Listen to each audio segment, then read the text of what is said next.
Hi, Movie the Recap here. Today I'm going to tell a story from a film in 2006 called Cashback. Spoilers ahead. Watch out and take care.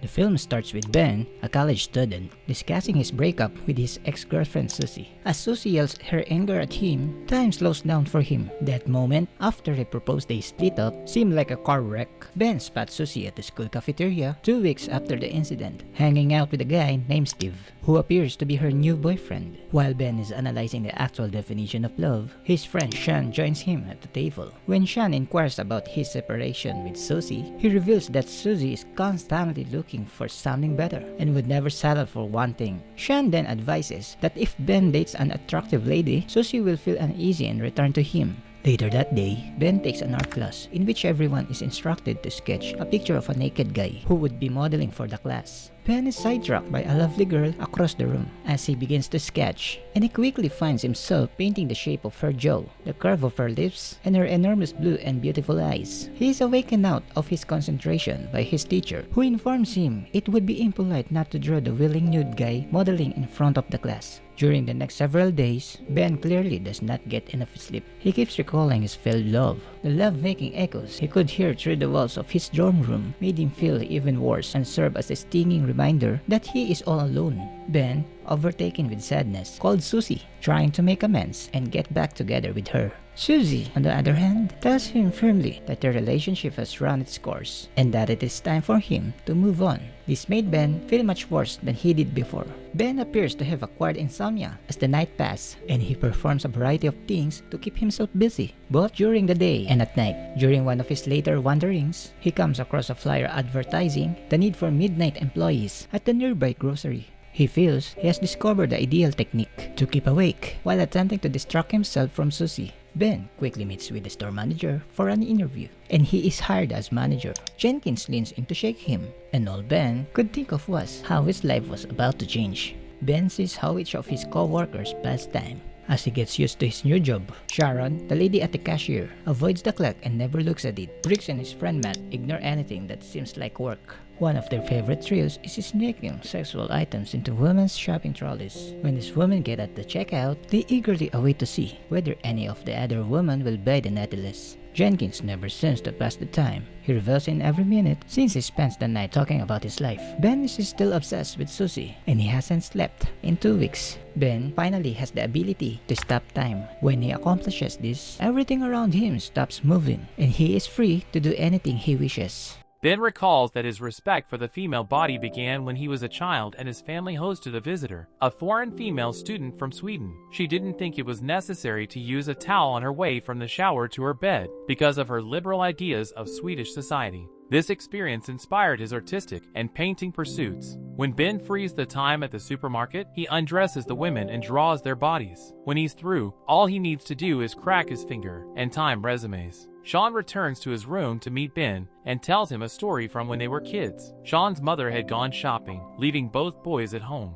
Sean then shows Ben some personal magazines that his parents had hidden in a drawer. They are both taken aback by the presence of exposed ladies and wonder how they do it so blatantly. Ben's obsession with the female body deepened when he saw the exposed female body for the first time in such detail. Sean's mother enters in from the supermarket. Sean hurriedly returns the book to the drawer, and the two boys approach her. She realizes that both men are aroused and assumes that they are gay. Back to the present, Sean requests that Ben locate Natalie for him, as well as Ben and Natalie as someone to have a one-night stand with. When they were young, they assumed that the ladies in the magazine were paid to pose naked, so Sean offered money to Natalie, a girl in the area. In exchange, she will demonstrate her bodily parts to him up close in a garage. Natalie quickly becomes popular, and other guys in the area line up with cash in hand to obtain a session with Natalie. Ben enters into the locker room one night at the supermarket and sees Sharon. When his coworker took a mouthful of a sandwich, a piece of pickle became caught on her cheeks. He uncomfortably urges her to wipe it off, but she continues missing the location, so he has to assist her in wiping it off, and Sharon leaves the room. Ben wishes he could stop time and live in that moment for a week, but he can only slow it down. Ben's feelings are soon shattered when he learns Matt has asked Sharon out, and while Matt and break away, Ben questions at how the word crush can mean two things, both warm attraction and heavy disappointment. Ben recalls having 3 while he was young. One of them was an 18-year-old athlete he watched on TV. His biology teacher was the other, and his classmate Tanya was his third and main crush, whoever he began dating when she removed a cast from her hand. However, she moved to America before he could kiss her. Later, Jenkins, the grocery manager, invites his male employees to a weekend football game against a nearby store. They were defeated by a humiliating score of 26-0. Ben, irritated, stops time and goes to fetch a drink. When a man runs by Ben, he discovers he is not the only one with this ability. When Ben reappears, time is unfrozen. Then a ball hits Jenkins in the face, requiring him to be transported to the hospital. All of Ben's teammates leave, leaving him alone with Sharon. They walk to a local diner to get to know one another better. Ben realizes that Sharon and Matt had no romantic relationship. Sharon also tells him that she has always wanted to meet a painter because she feels artists can perceive the beauty in things, which she finds romantic. It is clear that they have grown fond of each other. Ben was walking Sharon home when he awkwardly kissed her on the cheek instead of her lips, ruining their first kiss. Jenkins invites his employees to his upcoming birthday celebration on the next day. Jenkins eventually assigns Ben the responsibility of arranging for a surprise stripper for the party. Sharon asks Ben to be her date to the party, and he gladly accepts. Ben, on the other hand, requests that Sean assist him with the work in exchange for bringing Sean to the party. Ben receives a phone call one day in his dorm from a man who wants to exhibit his paintings at the gallery. Ben is happy and accepts, not realizing that it was all a scam by Matt and Brick. On the night of the celebration, everyone is preparing. Ben calls Sharon and informs her of the call from the art museum.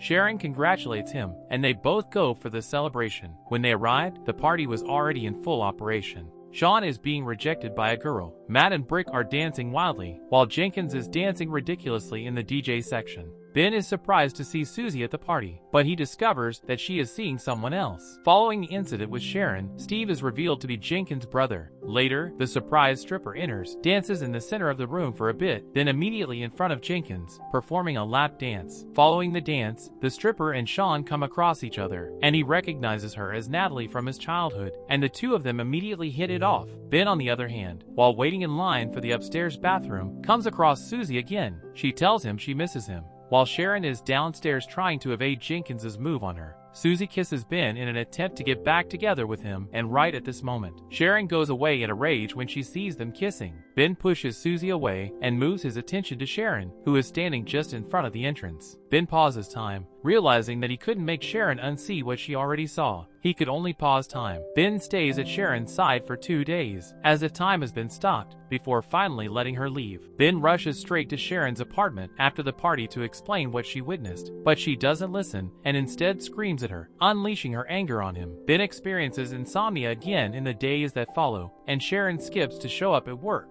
Ben subsequently attends an art museum, where he believes he received a phone call about his artworks. When the owner denies having an appointment with him, it dawns on him that he has been pranked. Before Ben leaves, the owner examines the drawings of Sharon that he brought with him. The owner is impressed, and offers Ben a spot to show his art in the gallery. Sharon is invited to Ben's art show, themed to Frozen Time. Sharon chooses to go despite her anger. She is surprised to find that each artwork in the show is a portrait of her. She and Ben both catch each other's eyes as she stands there observing. Ben approaches her and attempts to explain what occurred at the party, but she stops him and tells him that his artwork explained a lot more than words could. Ben then kisses Sharon and stops time, but this time Sharon could also move in the frozen world. Ben pulled Sharon outside, where numerous snowflakes were hanging in the air, and they kissed one last time. The narrator, Ben, says that love is always there if you search for it, and once in a while you have to stop for a moment or you might miss it.